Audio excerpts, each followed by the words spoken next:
Mehwah 7 dan separuh. Macam mana cikgu dapatkan nilai 7 dan separuh?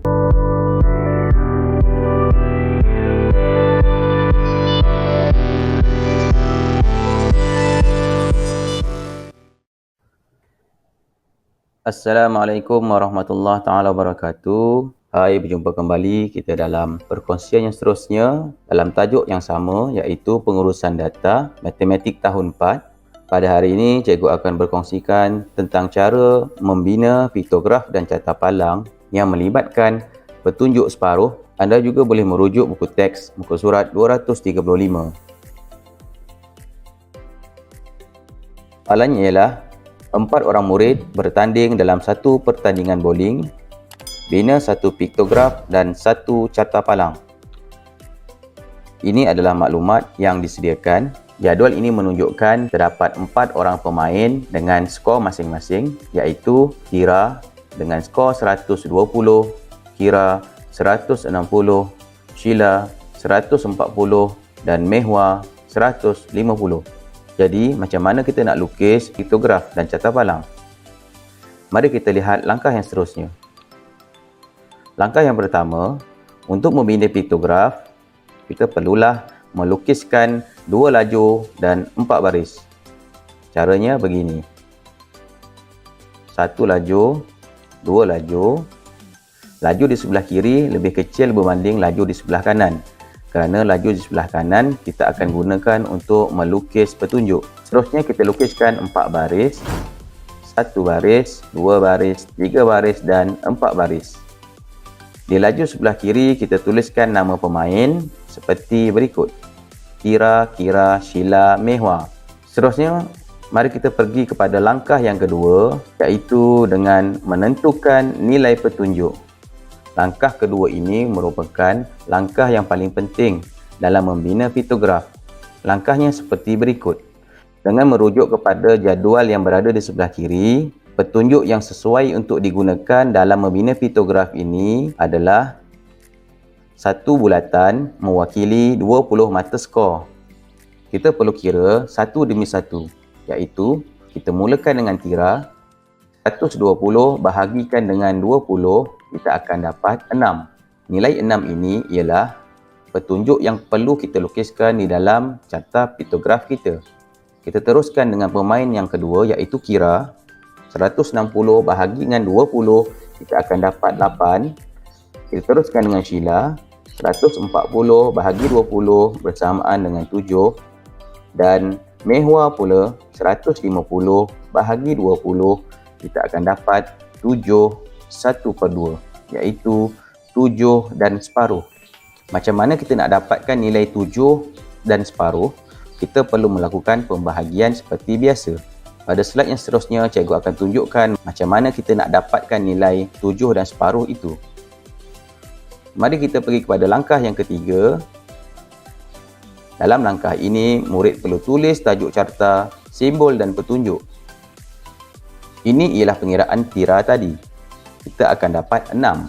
Jadi, kita perlu lukiskan 6 simbol petunjuk. Seperti ini. Seterusnya Kira pula. 160 bahagi 20 bersamaan dengan 8. Kita lukiskan 8 petunjuk. 1, 2, 3, 4, 5, 6, 7, 8. Manakala Sheila pula 7 petunjuk. 1, 2, 3, 4, 5, 6, 7. Dan Mehwah pula, Mehwah 7 dan separuh. Macam mana cikgu dapatkan nilai 7 dan separuh? Murid perlu lakukan pengiraan di tempat lain, iaitu 150 bahagi dengan 20. Kita mulakan 7 kali 20 bersamaan 140. Kita lakukan penolakan dan bakinya ialah 10. Kita tuliskan nilai itu dalam bentuk pecahan bercampur, iaitu 7, 10/20. Seterusnya, langkah yang terakhir ialah kita permudahkan pecahan ini, iaitu 7, 1/2. Jadi, inilah cara macam mana cikgu dapatkan nilai 7 dan separuh. Langkah yang seterusnya ialah kita perlu melukiskan petunjuk bagi Mehwah. Macam mana kita nak lukiskan 7 dan separuh? Mari kita lihat sama-sama. Kita lukiskan dahulu petunjuk bagi 7. 1, 2, 3, 4, 5, 6, 7. Manakala separuh, lukiskan separuh bulatan seperti berikut. Jadi anda telah pun berjaya membina petunjuk bagi mehwar. Carta piktograf anda tidaklah lengkap kerana carta ini tidak mempunyai tajuk. Jadi tuliskan tajuknya di atas, iaitu skor pemain pertandingan bowling. Tahniah diucapkan kerana kita telah berjaya membina satu piktograf yang lengkap. Mari kita teruskan dengan membina carta palang. 4 orang murid bertanding dalam satu pertandingan bowling. Maklumatnya adalah seperti berikut yang berada di sebelah kiri. Dalam membina carta palang ini, cikgu akan gunakan carta palang dalam keadaan mencancang. Seterusnya, kita lukiskan terlebih dahulu paksi X dan paksi Y seperti ini. Kemudian, kita tuliskan nama-nama pemain pada paksi X bermula dengan Tira, Kira, Sheila dan Mehwar. Seterusnya, kita lukiskan senggatan pada paksi Y. Seperti mana yang telah saya tunjukkan sebelum ini, senggatan boleh digambarkan seperti tulang ikan. Untuk membina satu carta palang yang baik, kita perlu menentukan nilai pada paksi Y. Kita perlu tentukan nilai pada setiap senggatan.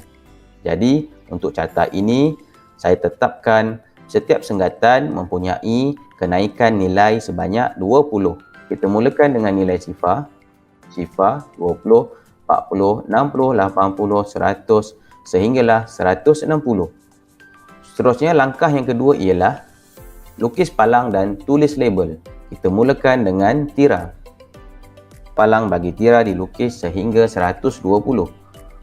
Seterusnya Kira pula 160, Sheila pula 140, manakala Mehwar pula 150. Jadi kita lukiskan palangnya seperti berikut.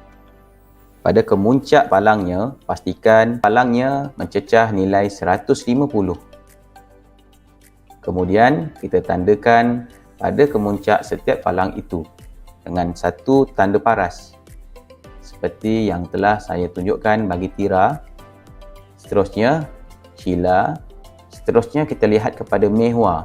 Paras kemuncak bagi Mehwar adalah seperti berikut, iaitu 150. Nilai 150 berada di antara senggatan 140 dan senggatan 160. Pastikan anda melukis palangnya dalam kedudukan betul-betul di antara 140 dan 160. Setelah kita berjaya membina palang bagi kesemua murid ini, jangan lupa untuk tuliskan nama pada paksi mengufuk, manakala pada paksi mencancang kita tuliskan perkataan bilangan. Dan jangan lupa untuk tuliskan tajuk carta kita, iaitu skor pemain pertandingan bowling. Nampaknya kita telah pun berjaya membina satu carta palang yang lengkap. Cikgu rasa sampai di sini saja perkongsian cikgu pada kali ini. Pada video yang seterusnya, cikgu akan kongsikan tentang tajuk, cara mentafsir, piktograf dan carta palang. Jangan lupa like, subscribe dan share. Kita jumpa lagi pada masa akan datang. Selamat maju jaya. Assalamualaikum warahmatullahi taala wabarakatuh.